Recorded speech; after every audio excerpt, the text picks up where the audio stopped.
नमस्कार. हिंदू धर्मावरती सातत्यानं टीका करणाऱ्या माणसांनी हिंदू जीवनपद्धतीमध्ये स्त्रियांवरती अन्याय झाल्याची हकाटी पिटलेली आहे.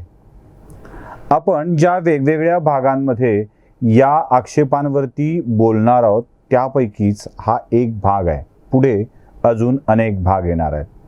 सगळ्यात पहिल्यांदा आपण स्त्री विषय यासाठी निवडला की खरोखर हिंदू धर्मग्रंथ आणि मनुस्मृतीसारखे ग्रंथ याच्यामधून स्त्रियांविषयीची नेमकी भावना काय आहे.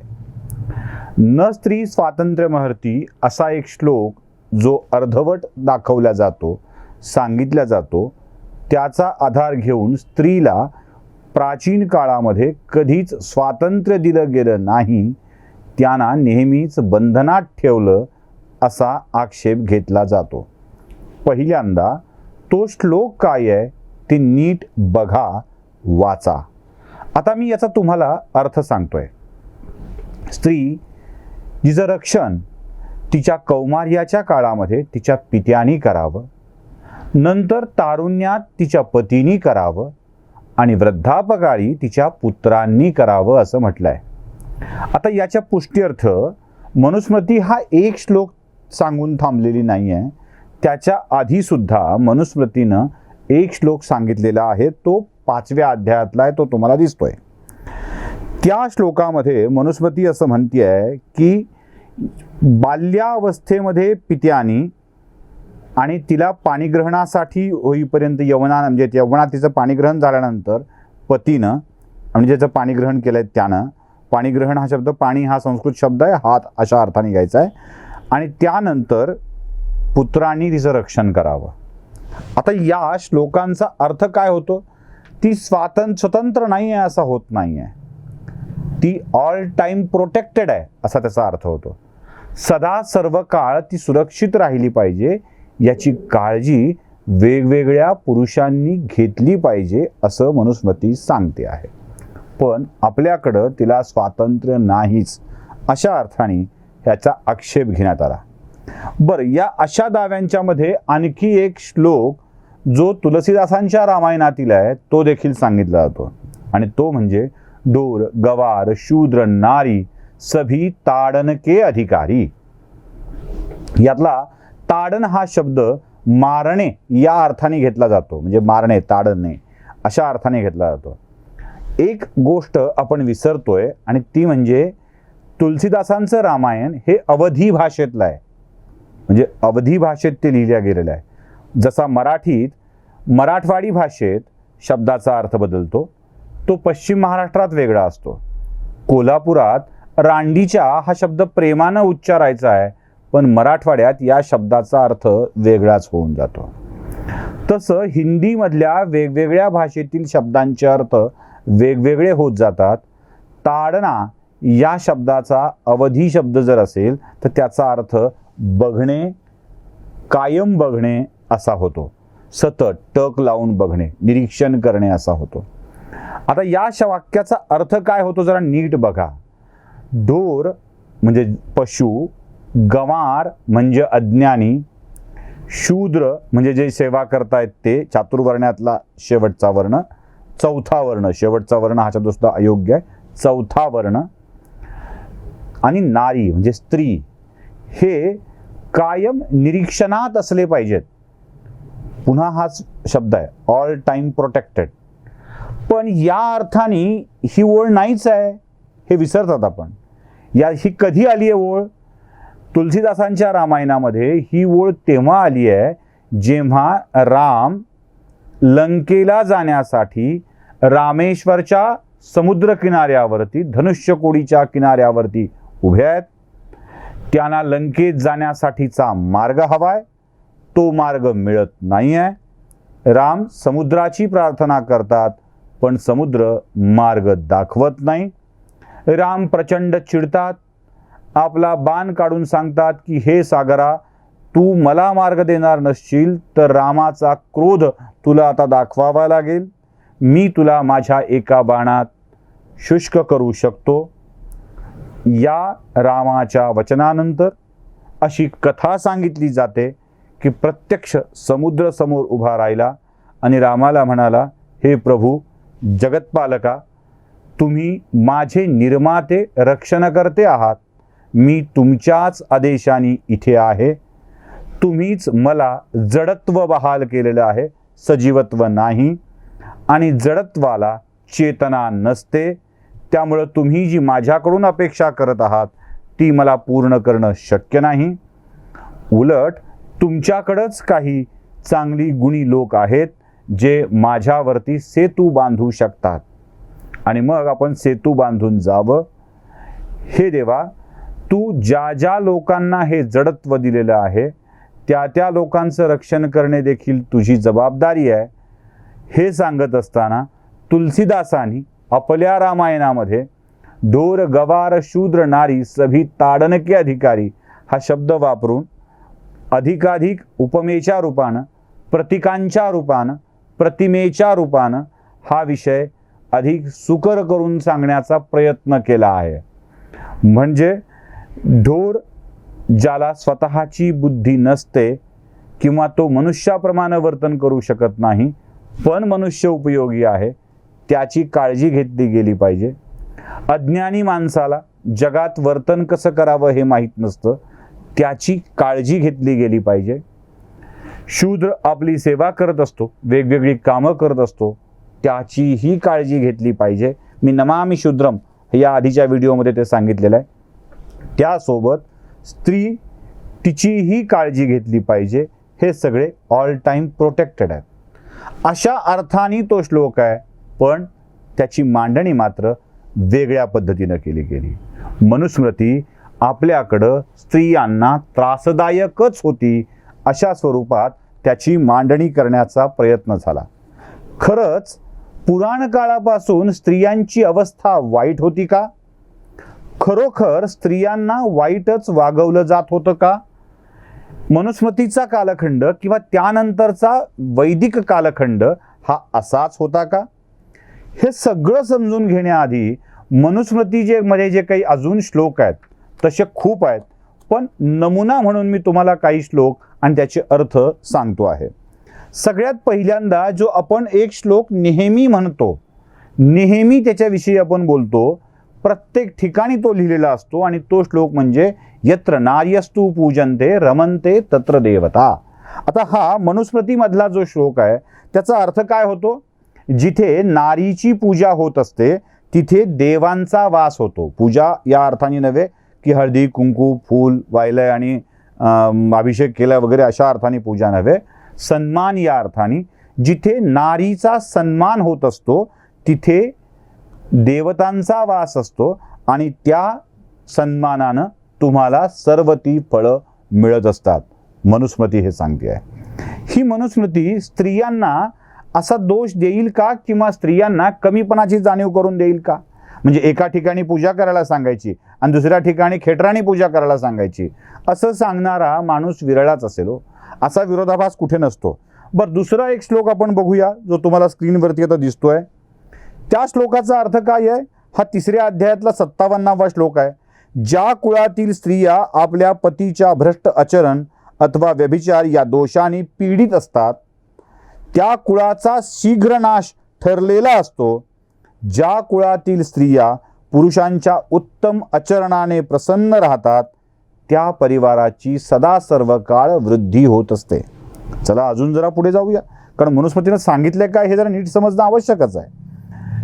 पुढचा एक श्लोक, 3रा श्लोक तुम्हाला मी दाखवतोय, ज्यामध्ये मनुस्मृती 3ऱ्या अध्यायातला 58वा श्लोक आहे. स्पष्टपणे सांगते आहे, अनादराच्या मुळे म्हणजे आदर केला नाही म्हणून ज्या स्त्रिया पीडित आणि दुःखी होऊन पती, बघा शब्द नीट ऐका, पती भाऊ दीर आदी नात्याच्या व्यक्तीला दोष देतात तो परिवार अन कोणी एकदाच त्या प्रयोगावर विषप्रयोग केला आहे अशाप्रमाणे मृतवत झालेला असतो. बघा म्हणजे इतकं महत्त्वाचं आहे की ज्या स्त्रिया आपल्याच परिवारातील पुरुषाचा अनादर करतात त्या कधी करतील? पुरुषांनी नीट वागवलं नाही तर. त्या सगळ्या परिवारावर एकदाच विषप्रयोग झालाय की काय अशी स्थिती असते असं मनुस्मृती सांगते. अजून एक पुढचा श्लोक बघूया. या तिसऱ्या अध्यायातलाचा 59वा श्लोक आहे. ऐश्वर्याची इच्छा असलेल्या प्रत्येक मनुष्याला उत्सव सण अशा वेळी आपल्या स्त्रियांच्या आभूषणांच्या, वस्त्रांच्या, भोजनाचा सन्मान करायला हवा. बघा काय आहे, आपल्या स्त्रियांच्या आभूषणांचा, वस्त्रांचा आणि भोजनाचा सन्मान करायला हवा. बघा हो, कुठे कुठे मनुस्मतीनं स्त्रियांना अनादराची वागणूक दिलेली आहे. अजून एक पुढचा श्लोक सांगतोय, एवढ्यावर थांबत नाही आहे. हा तिसऱ्या अध्यायातला 62वा श्लोक आहे. जो पुरुष आपली पत्नी प्रसन्न ठेवू शकत नाही त्याचा पूर्ण परिवार हा शोकग्रस्त असतो. पत्नी प्रसन्न तर परिवार प्रसन्न. साधं गणित आहे. मनुस्मृती पत्नीला प्रसन्न ठेवायलाच सांगते आहे. अजून जाऊ पुढे खूप बघायचं आहे, हो खूप बघायचं आहे, असे प्रचंड आहेत. एक समजदार पुरुष हा 180वा 4थ्या अध्यायातला श्लोक आहे.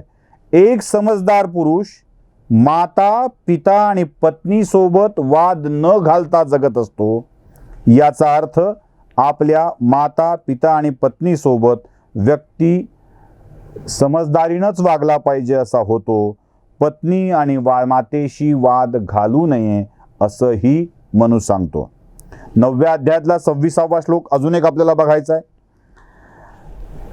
यात मनु स्पष्टपणे सांगतो, रजनार्थ महाभागा पूजार्या ग्रहदीप्तया.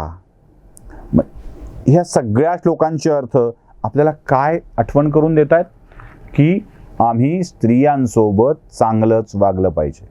मी यावरचे अजून 10-15 श्लोक सांगू शकतो, त्यासाठी मला स्वतंत्र भाग करावा लागेल.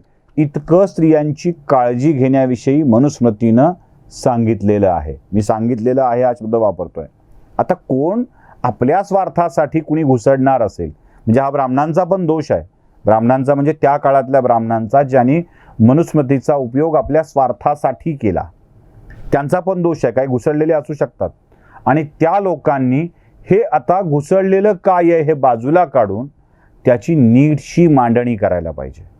आमच्या पुराणात जर खरोखरच स्त्रियांवरती अन्याय करायचा विषय असता तर कैकेयी दशरथाच्या सोबत युद्धावर गेली होती हो, आणि त्याच युद्धात दशरथाला मदत केली म्हणून कैकेयीला दशरथानं 3 वर दिले होते. आठवत आहेत? पुढे रामाला वनवास, भरताला राज्य हे मागून घेतले होते.